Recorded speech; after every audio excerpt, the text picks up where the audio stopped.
Junya, a high school student, stands before his teacher, who scolds him with frustration. The teacher, a veteran cram school instructor with a decade of experience, points out that in all his years he has never encountered a student who could misread Dekaboko as Tetris. Junya's confusion only deepens as he struggles to grasp the teacher's point. His claim that the characters are too complicated reinforces the teacher's assessment. Junya genuinely struggles with reading. Mayaka knows Junya well enough to understand that he enjoys cute things, and as she sees him becoming more focused on what she's saying, she can't help but tease him further. She suddenly reveals that she was only kidding. Junya feels a pang of frustration and embarrassment. Once again, he has fallen for her trick. This time, he took her words seriously without realizing she was just playing with him. Mayaka, sensing his discomfort, asks what he had been thinking earlier when she mentioned getting bigger in size. After all, she never specified exactly what she meant. Junya is at a loss for words. He's been thinking about something completely different, something awkward and confusing, and he feels irritated. He decides to lie, claiming he's getting tired and needs to head home quickly. He doesn't want to face the feeling of being tricked again, and he hurries off, trying to escape from the emotional confusion that Mayaka seems to enjoy causing him. As Mayaka tries to run after him, she sees that Junya doesn't wait for her. In a quick attempt to stop him, she pretends to hurt her leg, making it seem like she can't walk. Junya hesitates at first, thinking she's lying, but when he looks at her, he sees her expression is serious. Slowly he begins to believe her, and he stops. She asks him to carry her, claiming she can't walk at all. Reluctantly, Junya agrees, feeling conflicted as he lifts her onto his back. As he walks, he begins to notice how much heavier she feels than before, and it hits him that Mayaka has truly grown. He finds himself adjusting his grip, trying to lift her more carefully, especially her thighs, to make sure she doesn't fall. However, Mayaka thinks otherwise. As he holds her, she begins to assume that Junya is being a pervert for gripping her thighs so firmly. Feeling uncomfortable and insulted, Junya grows angry. He decides to drop her off his back, frustrated by her accusations. When he does, he sees Mayaka immediately stand up and start walking without issue. She doesn't appear hurt at all. In fact, she even runs away, clearly having been fine all along. Junya stands there in stunned silence, realizing he's been tricked again. He can't believe how easily she fooled him this time. As he watches her run off, he feels a mix of embarrassment and anger, knowing he's been played. All he can do is stand there, processing everything, wondering why he keeps falling for her tricks. The next day, Junya is in his teacher's office, where the teacher questions him about his feelings toward the school. The teacher asks if Junya truly hates the teachers or has a personal grudge against the school, given his abysmally low grades this term. The teacher expresses concern, noting that such poor performance is troubling for the school's highly competent educators. They begin to view Junya almost as a natural disaster, an unavoidable calamity that has caught them by surprise and completely ravaged their academic environment. Despite the teacher's harsh words, Junya mistakenly thinks the teacher is complimenting him, interpreting the comments as a recognition of his potential genius. However, the teacher quickly corrects him, explaining that he does not mean it that way at all. Instead, the teacher makes it clear that Junya is nothing more than a burden to the school due to his terrible grades. The words sting deeply for Junya. He is already feeling devastated by his poor academic performance, and the teacher's harsh criticism only makes it worse. He can't help but feel that the teacher is taking things too far, especially since he is already struggling with his own insecurities. By then, Junya's stomach is growling with hunger, and he wishes he could just leave and go home. Unfortunately, he can't leave until 4 p.m., so he finds himself hoping to come across something edible to ease his discomfort. As he sits there, lost in his thoughts, Mayaka unexpectedly appears at the door. She claims that she has come to the school because she has heard that someone suspicious is moving around, and she wants to investigate it for herself. Immediately, Junya sees through her lie. He exposes her for fabricating the story, and after a brief moment of hesitation, Mayaka sheepishly admits that she has, in fact, lied about her reasons for being there. Junya hates the fact that Mayaka still has the guts to trick him again. He angrily demands to know what she wants this time. Mayaka explains that she heard from his little brother, Reiko, who, unbeknownst to Junya, is also his friend, that Junya hasn't been going to prep school lately. She assumes that Junya doesn't have money and might be spending his time at the park, so she came to check on him. She then smugly adds that it seems she was right. Junya is taken aback by how well Mayaka seems to know him.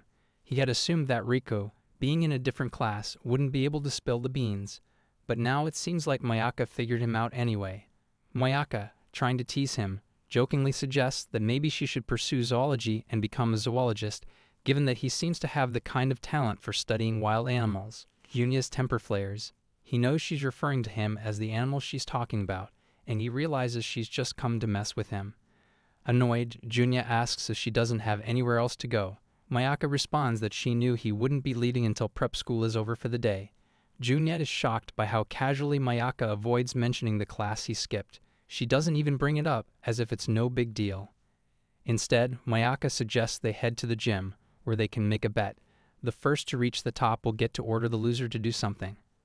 Junya, though reluctant, decides to play the game with Mayaka, though he secretly intends to let her win. Mayaka casually mentions that the steel logs will be her foothold, making it clear that Junya cannot use them. At that moment, Junya feels like withdrawing from the game altogether, but his thoughts drift back to his past success in PE, remembering how his grades had been good in that subject. However, as he watches Mayaka's playful confidence, a thought crosses his mind. She's always tricking him, and this could be the perfect opportunity to get back at her. With a renewed sense of determination, Junya decides to keep playing. Maybe, just maybe, he can make her treat him to ice cream afterward. As he climbs, something unexpected happens. He mistakenly catches a glimpse of Mayaka's lingerie, and it completely throws off his concentration. He abruptly stops, stunned by the distraction. Mayaka notices immediately and teasingly remarks about what might have caused him to stop so suddenly. Junya tries to deny it, but Mayaka already knows it's because of her lingerie. The lingerie is a sheer, transparent type, revealing much more than Junya expected. The front and back are almost completely see-through, and he can't help but wonder why she would even bother wearing something so revealing. It feels almost like there's no point in wearing it at all, as it looks like she's wearing nothing. The distraction proves to be too much for Junya. He loses focus, and Mayaka ends up winning the game. Junya feels a deep sense of frustration and embarrassment, but Mayaka doesn't let it go. She adds that everything she said about her lingerie, the way she mentioned it, was all a lie. It seems that her real goal was simply to distract him. As she stands there, smug in her victory, Mayaka starts thinking about what she could ask Junya to do for her. She remembers that she's out of money and needs something from him. When she says this, Junya immediately interrupts, reminding her that she should only ask for something within the scope of what a middle schooler like him can do. With a mischievous smile, Mayaka tells him that in that case, he should quit his prep school and study with her every day. Mayaka continues to try to convince Junya by telling him that if things don't work out with his prep school, she would help him with his studies. She suggests that they could even have study sessions in her room. Junya is taken aback when she says this. It suddenly dawns on him that this must have been her plan all along, ever since she proposed the bet. He realizes that if she had told him this earlier, he wouldn't have been able to control himself, so he nervously asks if she can come up with something else for him to do instead. He's starting to get the sense that Mayaka might like him more than he initially thought, which makes him feel unexpectedly glad. But Mayaka quickly reminds him that as the loser, he doesn't have a choice in the matter. Junya tries to explain that he'd feel nervous if they were alone together in her room. He imagines the awkwardness of being just the two of them, studying in private. Mayaka, however, interprets his words differently. She thinks that Junya is just nervous because he actually wants to spend time with her, and his nervousness only makes her more amused. Junya is mortified, unable to express that his discomfort comes from the tension of the situation, not the idea of being with her. Despite his embarrassment, Mayaka reassures him that her main intention is to play with him a little. She notices how he's been avoiding her recently and finds it entertaining. After all, it's clear that Junya is conflicted about her actions. With a playful smile, Mayaka decides it's time to end the game for the day.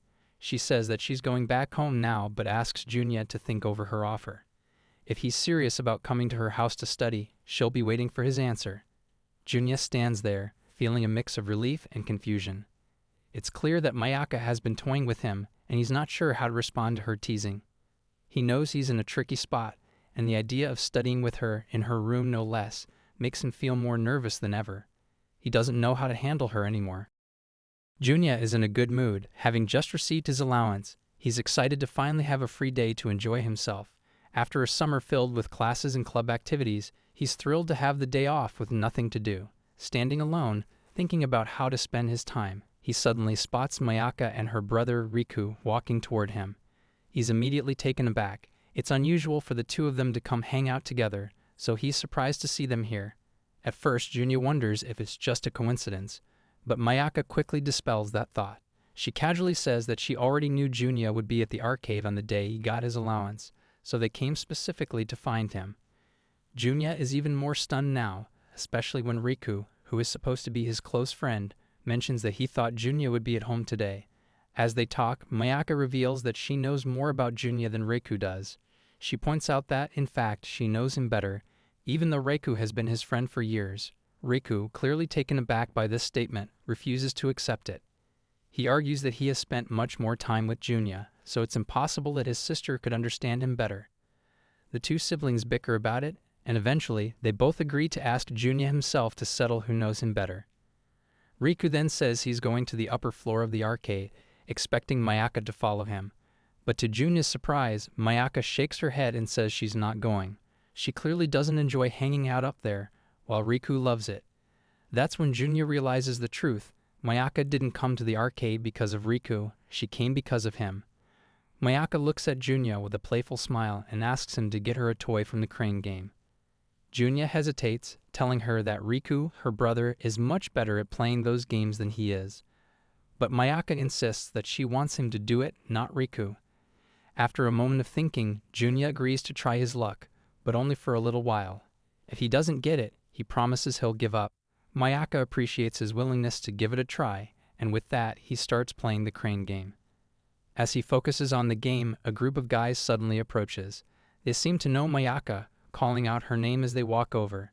Junya looks up, slightly confused, as one of the guys starts bragging to his friends about how beautiful Mayaka is. They even offer to play the crane game for her, commenting that they're sure they're much better at it. They assume that Junya is just a friend of hers, so they want to take over for him. However, to Junya's surprise, Mayaka quickly interrupts and says that Junya is actually her boyfriend. She even moves closer to him, linking her arm with his in an effort to emphasize her words. The guys look at each other, clearly confused. They briefly consider that Junya might be her brother, but quickly notice that they don't look alike.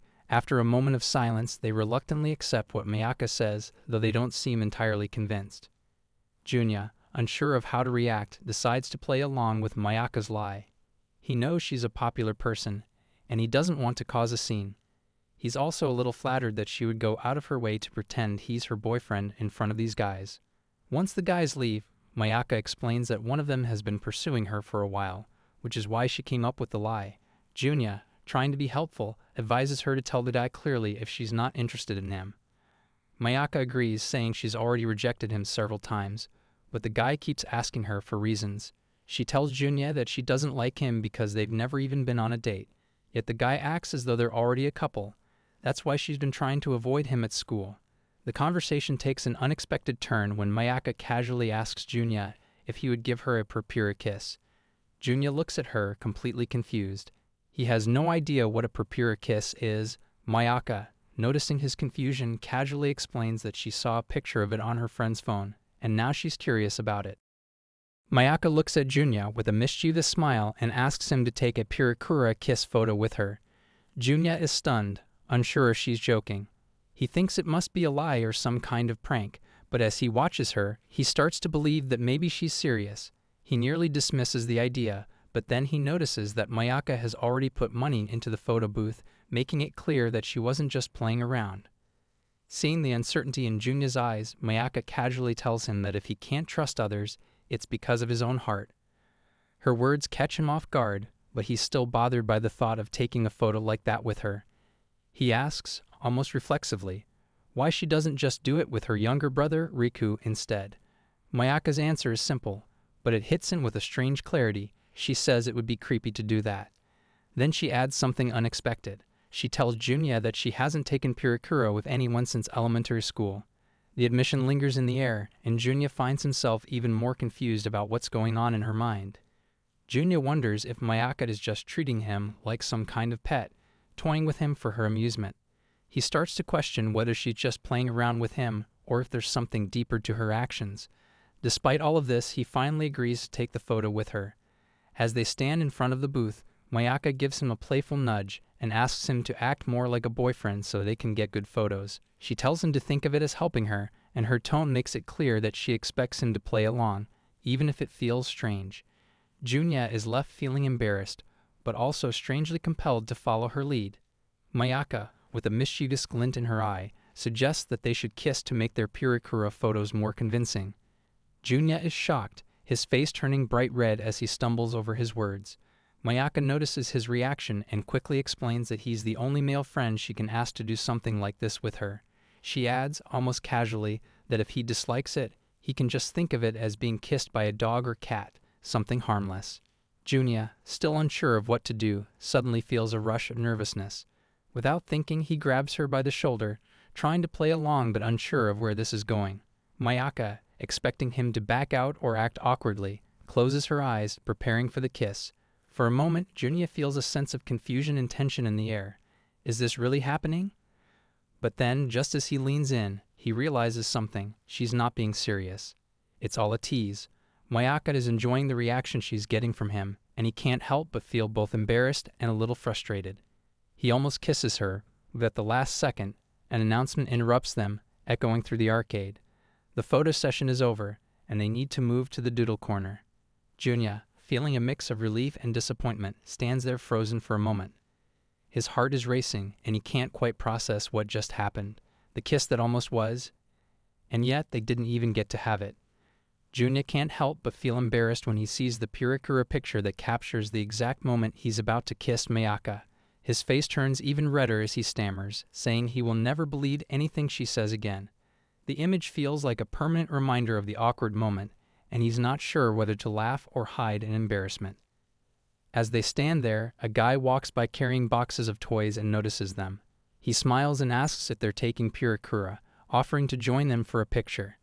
Junya, still feeling uncomfortable from the earlier moment, doesn't know how to react. But then his eyes fall on a small teddy bear in the guy's collection of toys. It's exactly what Mayaka had been eyeing earlier. The guy sees Junya looking and casually offers to sell it for 500 yen. Without much hesitation, Junya buys it, hoping it might make up for the awkwardness. When Mayaka receives the teddy bear, her expression shifts, and she immediately dismisses it. She claims she doesn't want it, saying that something like that must be a lie, maybe a trick or just something he picked up out of obligation. Junya stands there, staring at her, feeling a sense of confusion. No matter how much he tries to understand her, Mayaka's thoughts always seem to be a mystery, leaving him unsure of what she truly means or wants. Here I am, know it's been a while. I was in denial about my love. Here I stand, I know I walked away.